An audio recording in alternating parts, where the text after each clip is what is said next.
Hello everyone and welcome back to American Populist. I think it's been overdue for a prediction video. I know you guys have been wanting one, and so here we go. Before I do, hit that like button, subscribe, get me 200 subscribers. I appreciate it. You know I always appreciate it, guys. Get me there, it means the world to me. Help me reach 100 subscribers by the end of next week. I know you can do it. Be based, hit that like button, subscribe. And without any further ado, let's get into our topic for today. 2024 rematch. Chad Trump versus Dementia Joe. And that even if Joe is even still in office, they don't replace him with Kamala, which looks increasingly likely, as I will explain later in the video. And so what prompted me to make this video? Well, the disaster, the debacle in Afghanistan, and just hit Biden's awful handling of the situation, getting rid of Trump's evac plan, especially when it had been needed most, to pull out these 10,000 Americans which are still trapped in Kabul International Airport, and Americans being forced to pay to go on rides on their own airplanes, but instead those seats being used to take economic refugees. Just an awful optical take for Joe Biden, and bad for the Democratic Party, which is good news for us. And Joe Biden has paid the price for the Afghan debacle. As you can see here in the Real Career Politics average of Joe Biden's approval rating, disapprove now up 2.3%, 48 to 46, which is great news for Republicans, as we see has been dipping down with the inflation and the border crisis, and many other such policies of the Biden administration, which really hurt Joe, and especially give the edge to big man Trump. I definitely see him taking the win this time, as I'll see. But let's get into the prediction.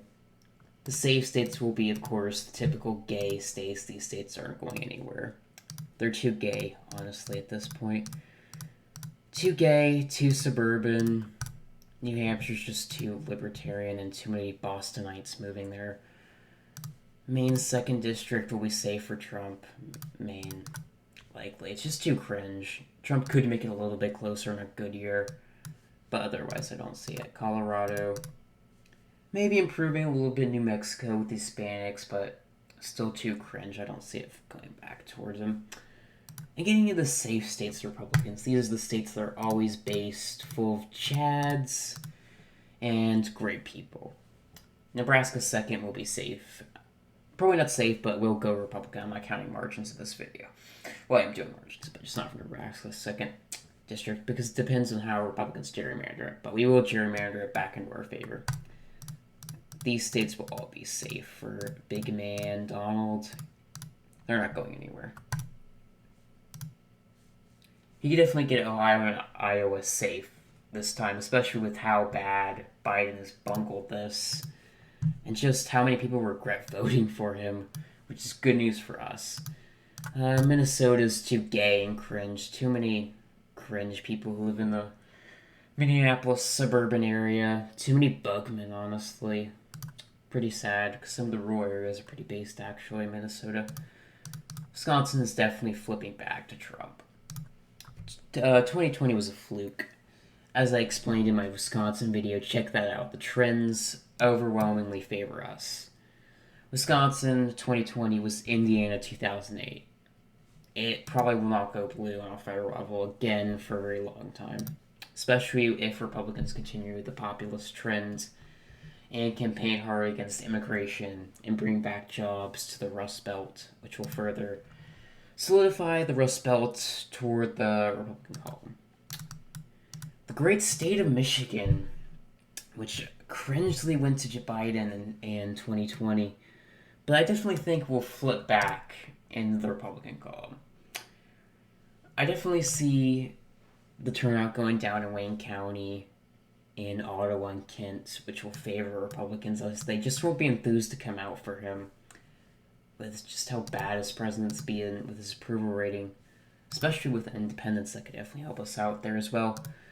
And the great state of Pennsylvania, I see coming back home in the Republican column as Scranton Joe as we all know, that's how much of a fraud that is. He only lived in Scranton for like 2 minutes before he moved back to Delaware. But that still helped him, unfortunately, because some of these areas are still cringe. Because he helped somebody on a train or something in eastern Pennsylvania. I definitely see the turnout decreasing enough to help bring Pennsylvania back in the Republican column. Maybe even by a likely margin. It really depends on how well Trump does in eastern Pennsylvania and if he can flip back Erie County and maybe do a little bit better in center and a little bit better in the suburbs, but just decreasing the margin in eastern Pennsylvania will help Republicans out tremendously. Big man Ron State. Obviously, Chad, Florida is going to remain Trump's column. I'll leave you to go into that. Texas.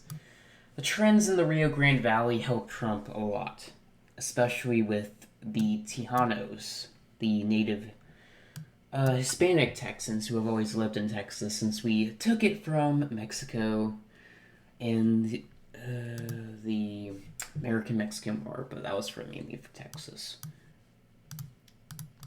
North Carolina is obviously going to stay in the Republican column.